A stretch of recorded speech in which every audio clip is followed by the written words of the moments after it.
దేవునికి స్తోత్రం. హల్లెలూయా. ఈరోజు దేవుని యొక్క సన్నిధిలో ఈ యొక్క లెంట్ సీజన్లో 5వ ఆదివారము మత్తయి సువార్తలో 12వ అధ్యాయమందు 8వ వచనంలో ఒక చక్కటి మాట మత్తయి మనకి జ్ఞాపకం చేస్తూ ఉన్నాడు. మనుష్య కుమారుడు విశ్రాంతి దినానికి ప్రభు అయి ఉన్నాడట.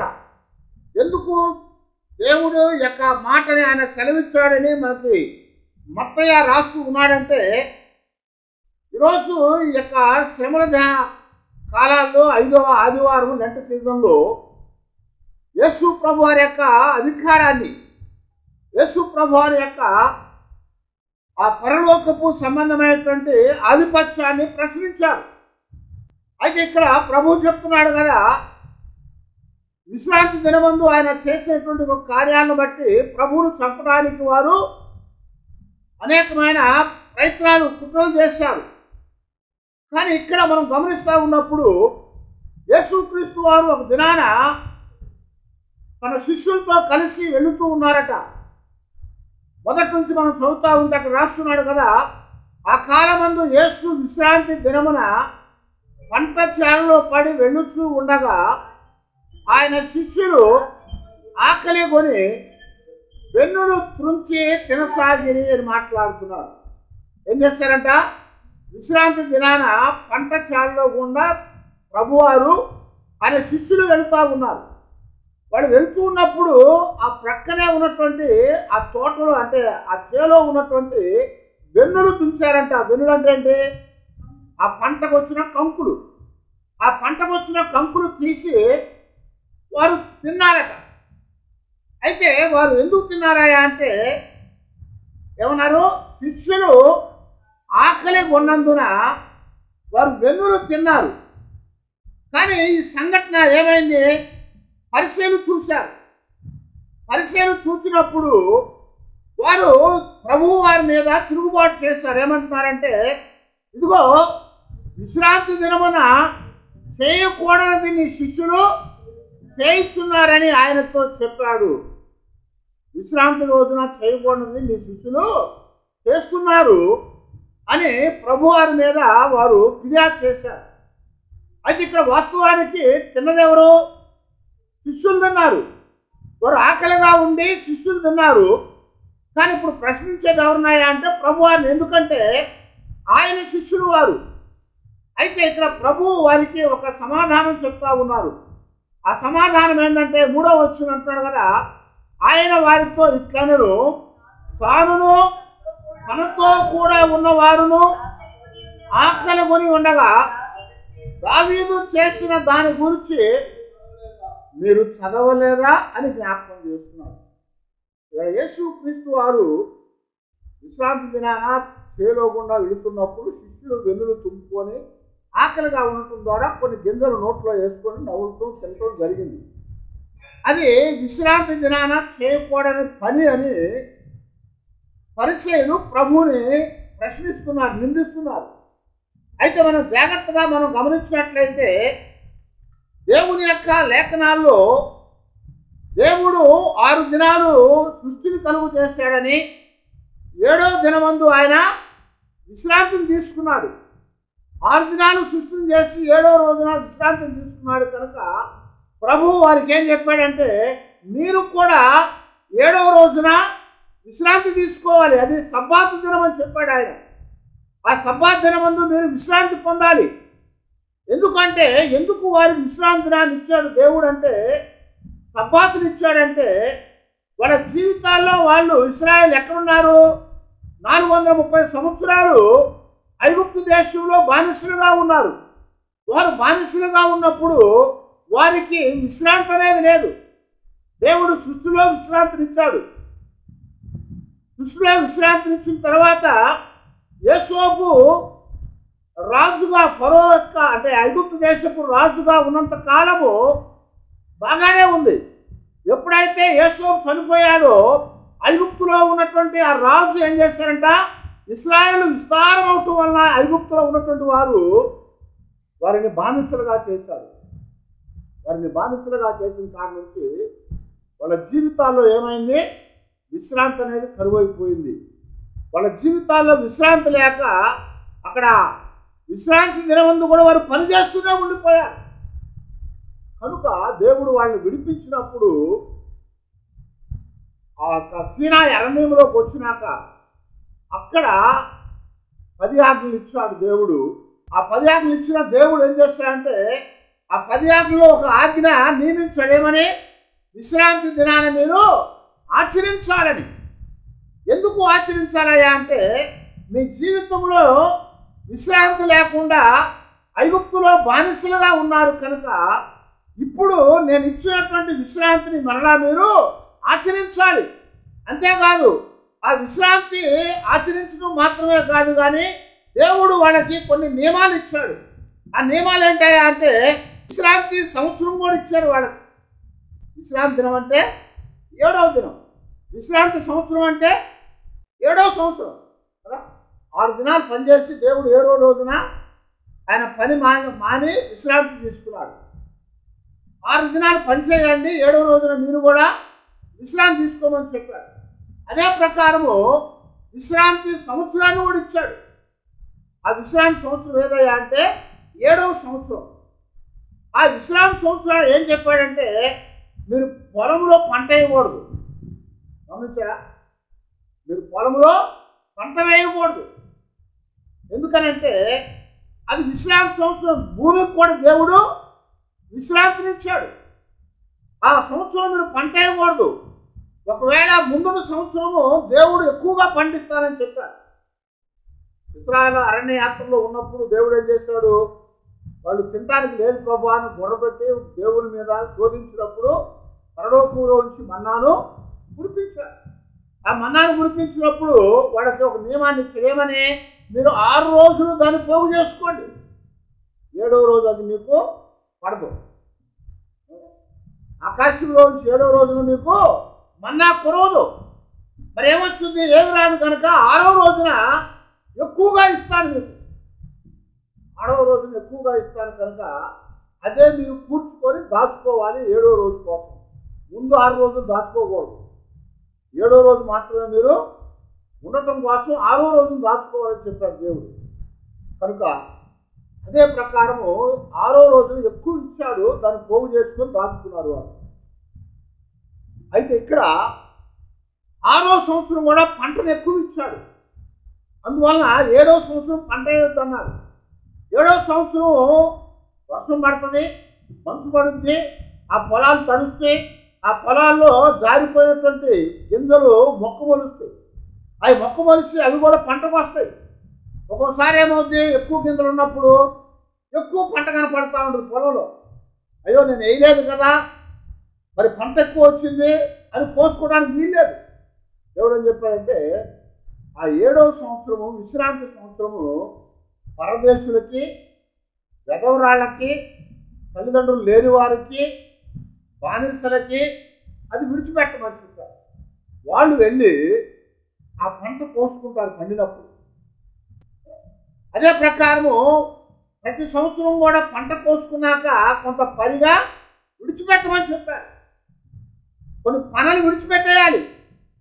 ఆ పనులు పరదేశమైనటువంటి వారు, వెధవరాళ్ళు, తల్లిదండ్రులు లేనటువంటి అనాథులు, మరి బానిసలుగా ఉన్నవారు వెళ్ళి అవి కోసుకొని తెచ్చుకొని వారు తింటారన్నమాట. అయితే ఇక్కడ ప్రభు ఈ మాటను ఎందుకు జ్ఞాపకం చేస్తున్నానంటే విశ్రాంతి దినాన ఇశ్రాయేలు చేయకూడనటువంటివి ధర్మశాస్త్ర ప్రకారంగా 39 పనులు ఉన్నాయట. ఆ పనుల్లో మనం జాగ్రత్తగా చూస్తూ ఉంటే విశ్రాంతి దినాన వారు వంట వండకూడదు అని చెప్పారు. విశ్రాంతి దినాన కట్లేరుకోకూడదు. కట్లేరుకుంటే వాడిని తీసుకొచ్చి రాళ్ళతో కొట్టి చంపేనట్టుగా సంఖ్యాకాండములో 15వ అధ్యాయం 32 నుంచి 36 వచ్చాల వరకు రాయబడతా వచ్చి. వ్యాపారం చేసినట్లయితే లేదా ఏదైనా వాడు సంపాదన కొరకు పనిచేసినట్లయితే వాడిని కూడా కొట్టి చంపాలని, అలాంటి వాడు ఎవడైనా సరే ఉపవాసం ఉంటూ నేను ప్రార్థన ఆలకించనని యెషయా గ్రంథమందు 58వ అధ్యాయంలో 13వ వచనంలో దేవుడు జ్ఞాపకం చేశాడు. అంతేకాకుండా 2 కోసుల కంటే ఎక్కువ దూరము నడవకూడదు. కట్టెలు ఏరుకొని బరువులు మొయ్యకూడదు. కనుక మొయ్యకూడదు, వండకూడదు, నుప్పును వెలిగించకూడదు, పొయ్యి వెలిగించకూడదు, నుప్పు వెలిగించకూడదు ఇంట్లో. ఆ తర్వాత 2 కోసుల కంటే ఎక్కువ దూరము ప్రయాణం చేయకూడదు. మరి ఆ రోజున వంట వండకూడదు, మరి ఇంకా వ్యాపారం చేయకూడదు, లోక సంబంధమైనటువంటి వార్తలు చెప్పుకోవద్దని యెషయా గ్రంథం 58లోనే 13లో జ్ఞాపకం చేస్తున్నారు. ఇలాగా అనేకమైనటువంటి విషయాలు దేవుడు ఆ యొక్క ధర్మశాస్త్రంలో ఇశ్రాయేలుకి బోధించాడు మోషే ద్వారా. ఇవన్నీ కూడా మీరు చేయకుండా ఉండాలి విశ్రాంతి దినం అని చెప్పారు. అయితే ఇప్పుడు యేసు ప్రభు వారి యొక్క శిష్యులు ఏం చేశారు? వారు చేలో గుండా నడిచెళ్తూ వెన్నులు తుప్పుకొని తిన్నారు. ఆ వెన్నులు తుప్పుకొని తినటం అనేది పాపం కాదు, అది విశ్రాంతి దినాన చేయకూడని పని కూడా కాదు. ఎందుకనంటే ద్వితీయోపదేశకాండంలో మనం జాగ్రత్తగా చూసినట్లయితే 23వ అధ్యాయం ముందు 25వ వచనంలో అక్కడ దేవుడు వాళ్ళకి జ్ఞాపకం చేస్తున్నాడు కదా. ద్వితీయోపదేశకాండం 23వ అధ్యాయం 25వ వచనంలో, నీ పొరుగు వాని పంట చేనుకి వచ్చినప్పుడు నీ చేతితో వెన్నులు తుంచుకొని వచ్చును కానీ నీ పొరుగు వాని పంట చేను మీద కొడవలి వేయకూడదు. ఏమన్నాడు? ఆ చేలో గుండా వస్తే నీకు ఆకలి అవ్వచ్చు, లేకపోతే ఆకలిలో కాకపోవచ్చు. ఆ వెన్నులు చూడంగానే ఏమనిపించింది అంటే, గింజలు బాగుంటాయి కదా, అవి లేత గింజలు కదా, చాలా తీయగా పాలతో ఉంటాయి. ఆ వెన్నులు దుప్పుకొని ఆ పాలతో ఉన్న గింజలు నువ్వు తినొచ్చు, నువ్వు కడుపు తీరా తినొచ్చు, కానీ దానిని నువ్వు ఒడిలో పోసుకొని తీసుకొని వెళ్ళకూడదని చెప్పాడు. కొడవలతో పంటనే కొయ్యకూడదని చెప్పాడు. అందుకనే కొన్ని స్థలాల్లో పనికెళ్ళినప్పుడు ఆ పంటను కూరుస్తూ ఉన్నప్పుడు కొన్ని తింటానికి ఒప్పుకుంటారు కదా. ఈ కంది గింజలు, శనక్కాయలు, వేరుశనక్కాయలు, అలాగే మొక్కజొన్నలు, అలాగే ఇంకా కొమ్ము శనగలు, ఇలాంటివి కొయ్యటానికి వెళ్తారు. ఆ దుంపలు అలాంటివి కొయ్యడానికి వెళ్ళినప్పుడు వాళ్ళు అక్కడ తినొచ్చు, కానీ ఇలా తెచ్చుకోనివ్వరు. ద్రాక్ష తోటలో పనిచేయడానికి వెళ్తారు హైదరాబాద్లో. ఆ తోటలో ఉన్నంతసేపు తినొచ్చు వాళ్ళు, కానీ తోటలోంచి బయటకు వచ్చాడు ఒళ్ళని కూడా ఎత్తుకుతారు, ఎందుకంటే పండ్లు ఉన్నాయేమో అని. అందుకొరకు ఇక్కడ దేవుడు చెప్పిన నియమం ఇది. నువ్వు చేలో ఉన్నప్పుడు వెన్నులు దుప్పుకొని తినొచ్చు, తప్పు కాదు, పాపం కాదు, కానీ కొడవలేసి కొయ్యకూడదు, బయటకు తీసుకొచ్చుకోకూడదు అని చెప్పారు. ఇప్పుడు శిష్యులు చేసిన పని ఏంటి? ధర్మశాస్త్రానికి విరుద్ధంగా చేశారా? ధర్మశాస్త్రం చెప్పిన దానికి అనుకూలంగానే ఉందా? వాళ్ళది అనుకూలంగానే ఉంది కదా, విరుద్ధం అనేది కాదు. వాళ్ళు వెన్నులు తుంచుకొని వారు కొన్ని తిన్నారంతే, దానికి పరిశ్రమ గొడవ చేసుకుంటూ వచ్చారు. ఇదిగో వాళ్ళు విశ్రాంతి దినమున చేయకూడదు చేశారని చెప్పి యేసు ప్రభు వారి మీద వారు తగువుకొచ్చారు. యేసు ప్రభు వారిని హింసించడానికి, ఆయన్ని బాధ పెట్టడానికి, ఆయన్ని చంపడానికి అనేకమైన ప్రయత్నాలు చేశారు. ఎందుకంటే విశ్రాంతి దినమందు యేసు ప్రభు వారు కొంతమందిని బాగు చేశారు. మనం మార్కు సువార్త 3వ అధ్యాయం 2వ వచనం చూస్తే అక్కడ మోచు చెయ్య కాలు చేతులు కలిగిన వాడిని ప్రభువారు బాగు చేశారు. అలాగే లూకా సువార్త 13వ అధ్యాయం 10వ వచనం చూసినప్పుడు 18 సంవత్సరాల నుంచి నడువొంగిపోయినటువంటి ఆ స్త్రీని బాగు చేశాడు. అలాగే యోహాను సువార్త 5వ అధ్యాయం 5వ వచనం చూసినప్పుడు ఆ యొక్క సొలొమోను మంటపంలో మరి గొర్రెల ద్వారం దగ్గర ఉన్నటువంటి ఆ కోనేటి దగ్గర 38 సంవత్సరాల నుంచి పడి ఉన్నటువంటి ఆ రోగిని బాగు చేశాడు. అలాగే యోహాను సువార్త 9వ అధ్యాయం 14వ వచనం చూసినప్పుడు బురద పూసి ఉమ్ము వేసి బురద చేసి కళ్ళను గుడ్డివాడికి మీద రాసి వాడిని బాగు చేశాడు. ఇలాగా అనేకమైనటువంటి వారిని ఆయన బాగు చేశాడు. దాన్ని చూసిన వారు ప్రభువారి మీద తిరుగుబాటు చేశారు. ప్రభువారిని హింసించడానికి, ప్రభువారిని చంపడానికి ఇంకా ఎక్కువగా ప్రయత్నం చేశారట. ఎందుకంటే విశ్రాంతి దినమున చేయకూడదు నువ్వు చేస్తున్నావు అని చెప్పారు. కానీ విశ్రాంతి దినమున నీ పొరుగువాని గాడిద గుంటులో పడితే తీయమని దేవుడు ఆజ్ఞాపించాడు. నీ పొరుగువాని యొక్క ఎద్దు లేదా గాడిద తప్పించుకొని వెళ్ళిపోతా ఉంటే దాన్ని పట్టుకొచ్చి నీ పొరుగువానికి అప్పచెప్పని చెప్పాడు. గమనించారా? నీ పొరుగువాడి గాడిదైనా ఎద్దైనా మనిషి అయినా గుంటలో పడినప్పుడు దానిని ఇవ్వమన్నారు. ఇప్పుడు ప్రభువారు చేసిన పని ఏంటి? పాపం అనే గుంటలో పడిపోయారు, బంధకాలనే గుంటలో పడిపోయారు, రోగం అనేటువంటి గుంటలో పడిపోయారు. వారిని చెయ్యి పట్టి పైకి లేపాడు ప్రభువారు. అది విశ్రాంతి దినమున చేయకూడనటువంటి పని కాదు. అయితే ఇప్పుడు దేవుని యొక్క లేఖనాల్లో మనం చూస్తూ ఉన్నట్లయితే శిష్యులు చేసింది విశ్రాంతి దినాన్ని చేయకూడని పనిని, ఆ చేలో వెన్నులు తుంచి తినటం అనేది చేయకూడదని ప్రభువారి మీద విసుగటం ప్రారంభం చేశారు. అందుకు ప్రభువు కూడా ఒక సంఘటన జ్ఞాపకం చేశాడు పాత నిబంధనలో వచ్చి. అదేంటయ్యా అంటే మొదటి సమూయేలు గ్రంథంలో 21వ అధ్యాయమందు 3 నుంచి 6 వచనాల వరకు మనం చదువుతూ ఉంటే, నీ యొద్ద ఏమి ఉన్నది? 5 రొట్టెలు కానీ మరి ఏమీ కానీ ఉండిన ఎడల అది నాకు ఇమ్మని యాజకుడైన అబీమెలెకుతో అనగా, యాజకుడు సాధారణమైన రొట్టె నా యొద్ద లేదు, పనివారు స్త్రీలకు ఎడముగా ఉన్నవారైతే ప్రతిష్ఠితమైన రొట్టెలు కలవని దావీదుతో అనెను. అందుకు దావీదు, నిజముగా నేను బయలుదేరి వచ్చినప్పటి నుండి ఈ 3 దినములు స్త్రీలు నాకు దూరముగానే ఉన్నారు. పనివారి బట్టలు పవిత్రములే.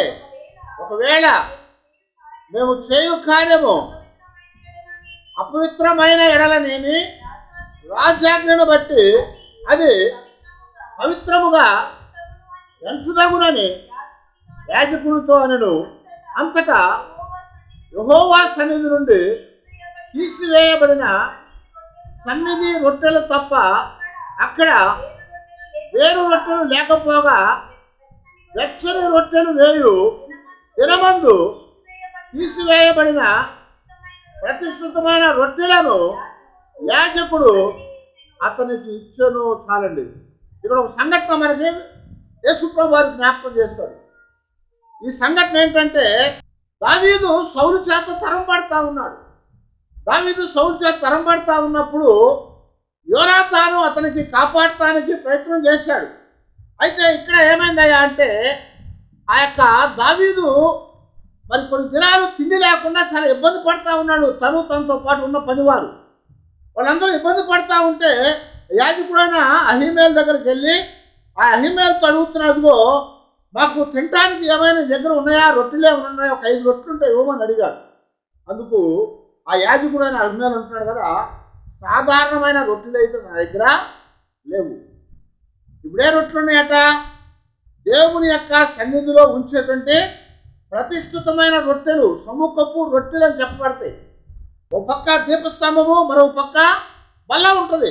ఆ బల్ల మీద 2 దొంతురులుగా అంటే 2 వాయిలుగా రొట్టెలు ఉంచుతారు. ఒక పక్క 6 రొట్టెలు, రెండో పక్క 6 రొట్టెలు, 12 రొట్టెలు అక్కడ ఉంచుతారు.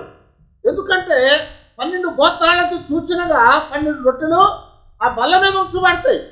అవి దేవునికి ప్రతిష్ఠితమైన రొట్టెలు, అవి సముఖపు రొట్టెలను పిలువబడతాయి. వాటిని యాజకుడే తినాలి, కానీ మరి ఎవరు కూడా తినకూడదు అన్నమాట. అయితే ఇక్కడ మనం జాగ్రత్తగా చూస్తూ ఉంటే అన్యుడు తప్ప దేవుని పిల్లలు తినవచ్చు అని చెప్పారు. అన్యుడు తప్ప దేవుని పిల్లలు కూడా తినవచ్చు అని నిర్గమకాండంలో 29వ అధ్యాయమందు 32వ వచనం చూడండి. నిర్గమకాండం 29వ అధ్యాయము 32, 33 వచనాలు మనం చూస్తే, అహరోనును అతని కుమారులను ప్రత్యక్షపు గుడారము యొక్క ద్వారము దగ్గర ఆ పొట్టేలు మాంసమును గంపలోని రొట్టెలను తినవలెను. వారిని ప్రతిష్ఠిత చేయుటకును వారిని పరిశుద్ధ పరచుటకును వేటి వలన ప్రాయశ్చిత్తము చేయబడెను. వాటిని వారు తినవలెను. అవి పరిశుద్ధమైనవి గనుక అన్యుడు వాటిని తినకూడదు అని చెప్పాడు. ఇక్కడ ఏం చెప్తున్నాడు? అన్యుడైన వాడు తినకూడదు, అన్యుడైన వాడు తినకూడదు, కానీ దేవుని పిల్లలు తినొచ్చు అని చెప్తున్నాడు. అందుకొరకే ఇక్కడ ఏమైందట, దావీదు ఆ యాజకుడి దగ్గరకు వచ్చి అడిగినప్పుడు ఆ యాజకుడు అయినటువంటి అహిమెలెకు ఏం చెప్పాడు, నా దగ్గర రొట్టెలు ఉన్నాయి, 5 రొట్టెలు ఉన్నాయి, కానీ అవి సాధారణమైన రొట్టెలు కాదు, దేవుని సన్నిధిలో ప్రతిష్ఠితమైన రొట్టెలు. అయితే ప్రతిరోజు కూడా రొట్టెలు చేయాలి, గమనించాలి. ప్రతిరోజు 12 రొట్టెలు చేయాలి, పొంగని రొట్టెలు. అవి చేసి వేడివేడి రొట్టెలు అక్కడ పెట్టి నిన్న పెట్టిన రొట్టెలు తీసేస్తారు. అవి తీసేసినాక అవి ఎవరు తినాలి?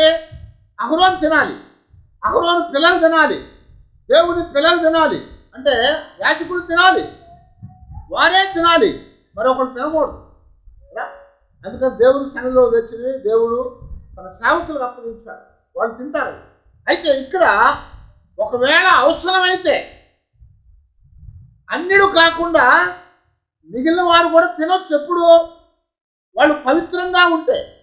అందుకు దావీదు అన్నాడు కదా, నేను బయలుదేరి వచ్చిన దగ్గర నుంచి 3 రోజులు అయిపోయింది, ఈ 3 రోజులు నేను స్త్రీలకు దూరంగానే ఉన్నాను, నా పనివారి యొక్క వస్త్రాలు కూడా పవిత్రాలే, వాళ్ళు స్త్రీలను ముట్టుకోలేదు, చచ్చిపోయిన దాన్ని ముట్టుకోలేదు, ఏ అపవిత్రమైనటువంటి కార్యాన్ని వారు చేయలేదు, కనుక వారు కూడా పవిత్రంగానే ఉన్నారు, వారి వస్త్రాలు కూడా.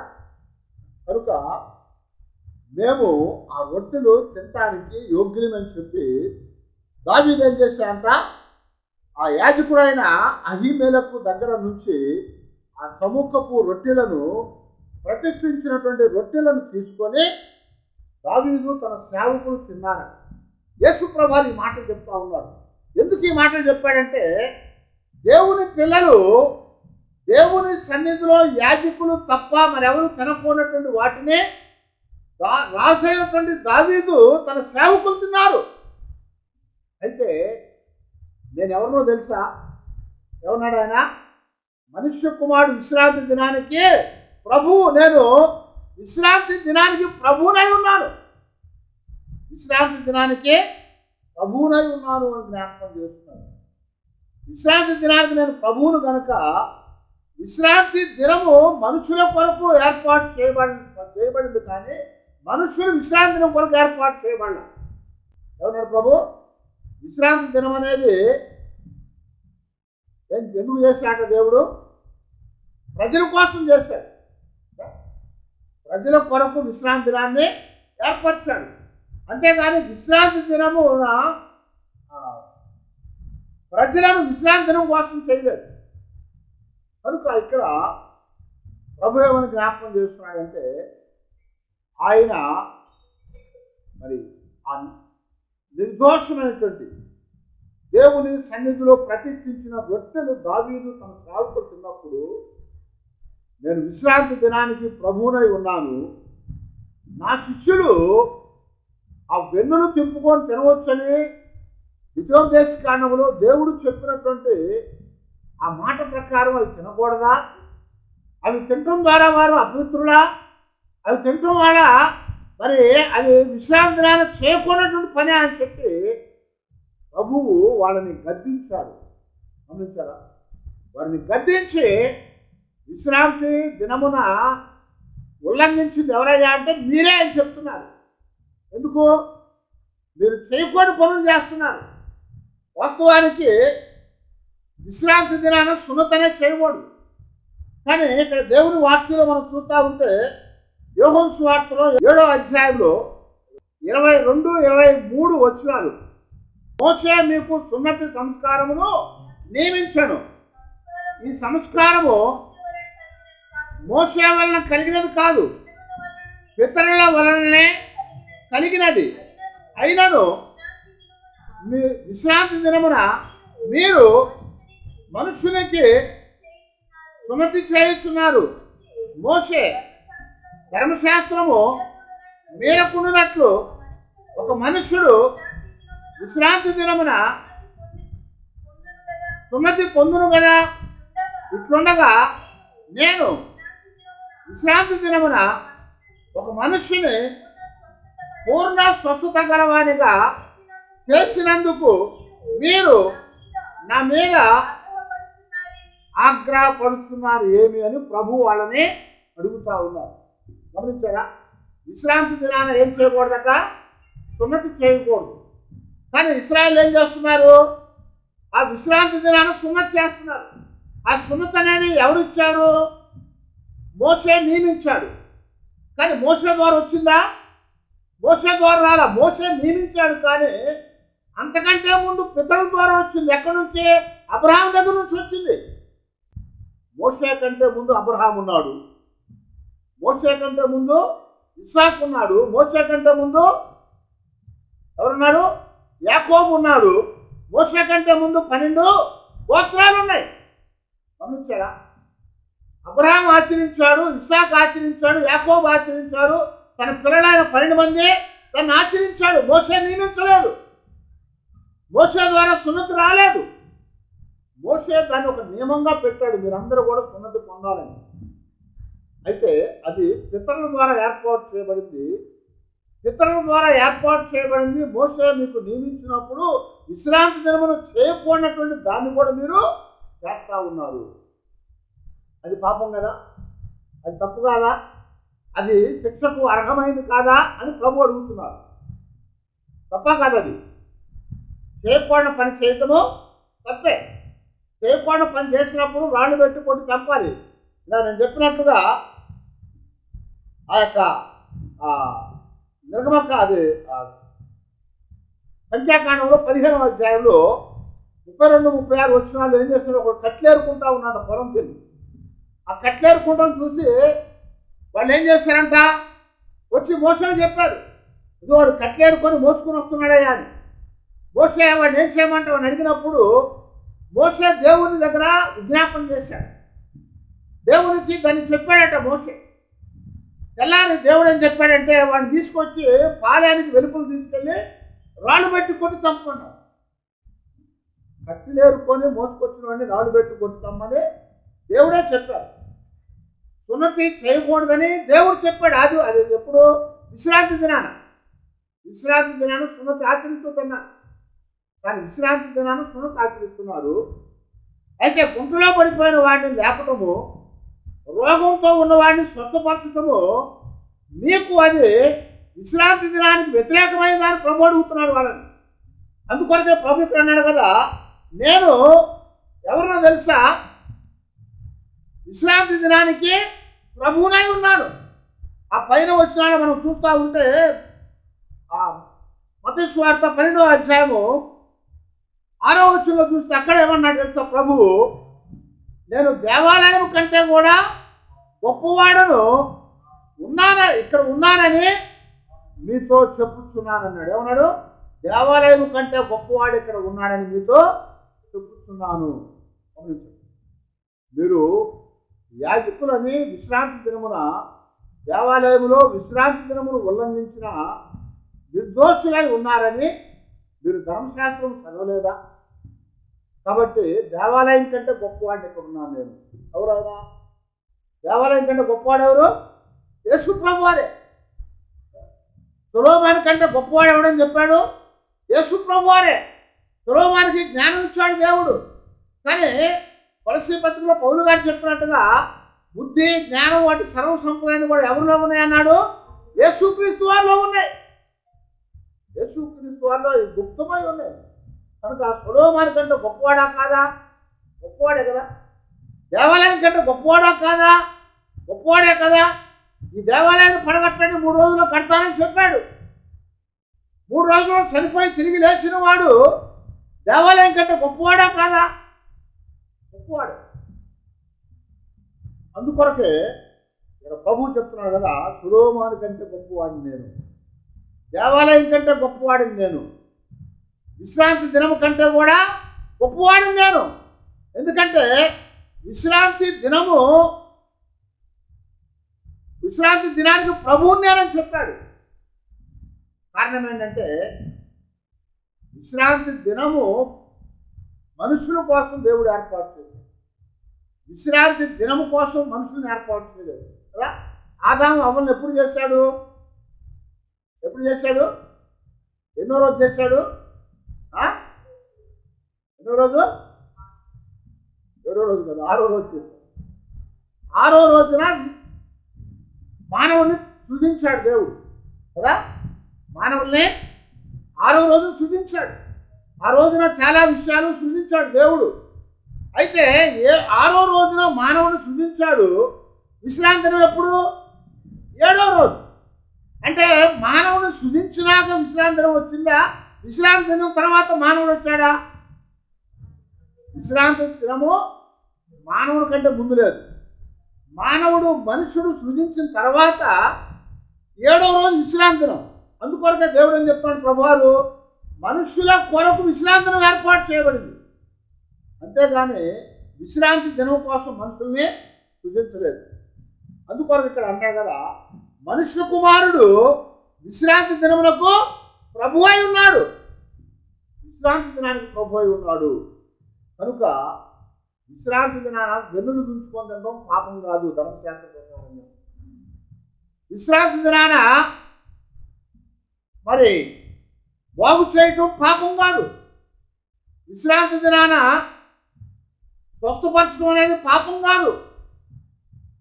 కనుక నా శిష్యులు చేసింది పాపం కాదు.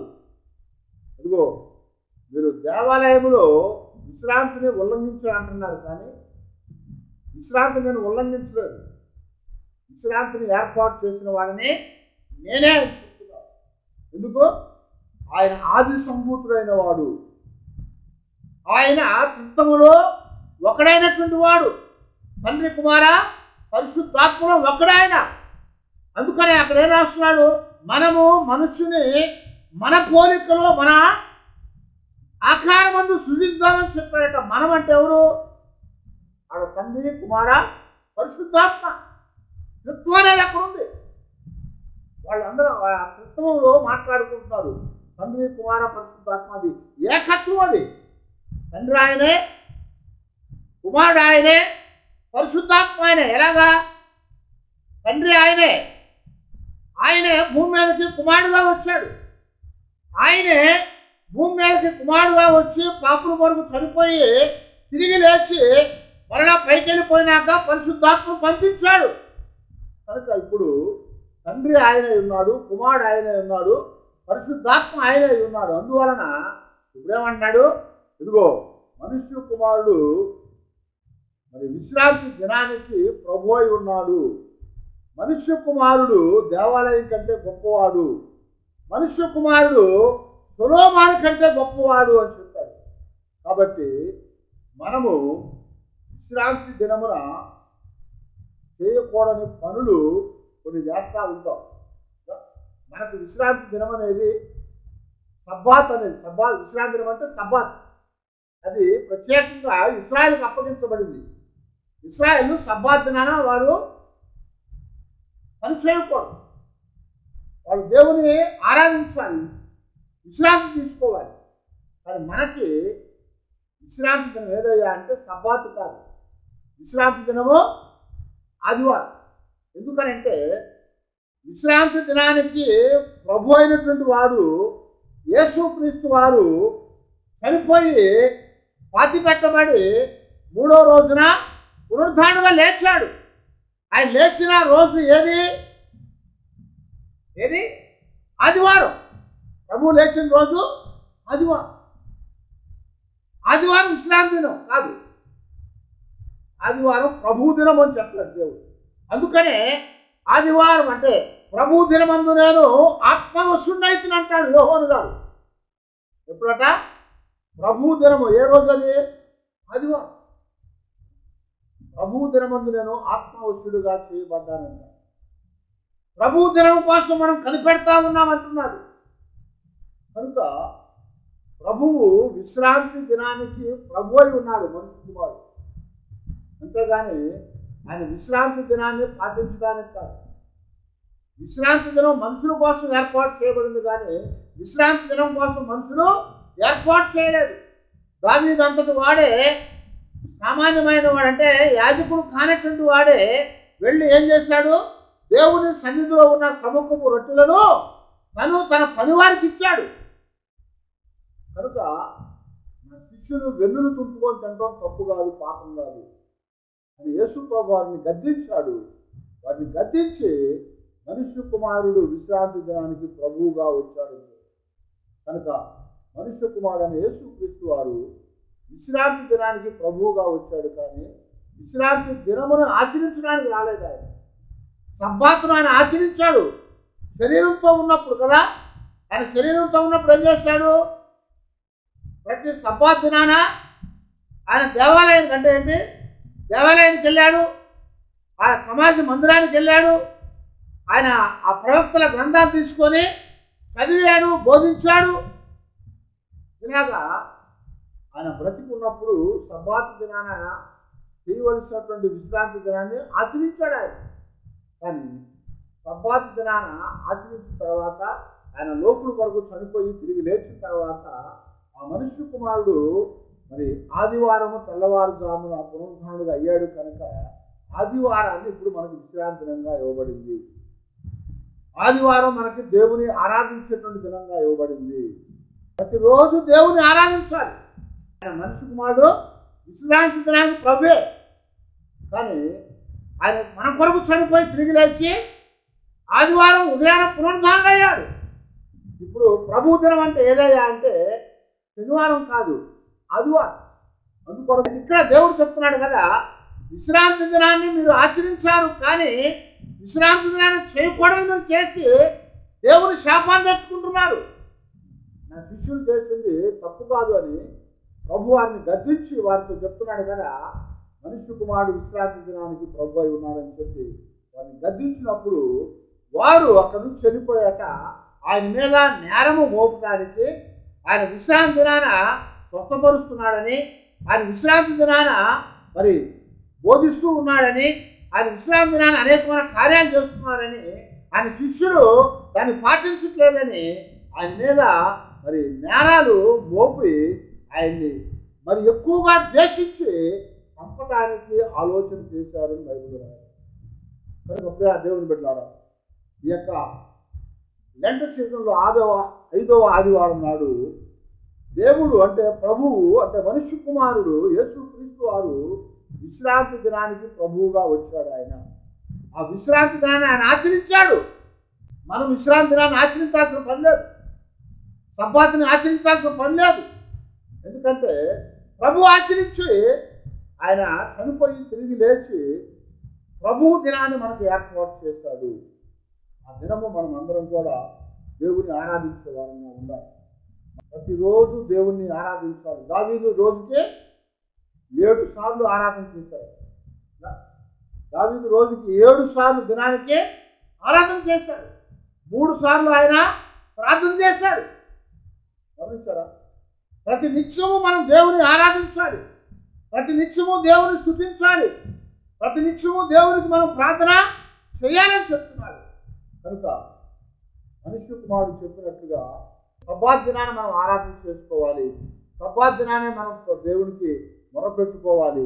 సబ్బాత్ దినాన్ని మనం ఆచరించాలని కాదు, కానీ విశ్రాంతి దినమందు అనగా ప్రభువు దినమందు మనం దేవుని ఆరాధించాలి. కారణం ఏంటంటే ప్రభువు దినానికి ఆయన ప్రభు అయి ఉన్నాడు, విశ్రాంతి దినానికి ఆయన ప్రభు అయి ఉన్నాడు. కనుక ప్రభువుని నిందించడానికి, ఆయన చేసినటువంటి ఆ కార్యాన్ని బట్టి ఆయన్ని హింసించడానికి, నెపములు మోపడానికి వారు అనేకమైన ప్రయత్నాలు చేశారు, కానీ ప్రభు వారిని తిప్పికొట్టారు. కనుక ఈరోజు మరి విశ్రాంతి దినానికి ప్రభువుగా వచ్చినటువంటి వాడు మనుష్య కుమారుడు. కానీ మన కొరకు చనిపోయి తిరిగి లేచి ఆదివారం అంటే ప్రభు దినాన్ని మనకు ఇచ్చాడు. కనుక ప్రభువుని మనం మహింపరుస్తూ మరి ప్రభువు చెప్పిన కార్యాలు చేయాలి, కానీ ఆ పని చేయాలా వద్దా, ఈ పని చేయాలా వద్దా, లేదా అది చేస్తే తప్పు, ఇది చేస్తే తప్పు అని చెప్పుకోవటం కాకుండా ప్రభువు మనకి సెలవిచ్చిన కార్యాలను మనము జరిగించి ప్రభువుతో మనం ముందుకు నడిచే వారంగా ఉండాలి. అలాంటి కృప దేవుడు మనకు అనుగ్రహించి నడిపించి బలపరిచేట్టుగా దేవుడి సన్నిధిలో ప్రార్థన చేసుకున్నాం. అందరూ తల వంచి దేవుడి సన్నిధిలో ప్రార్థన చేసుకున్నాము.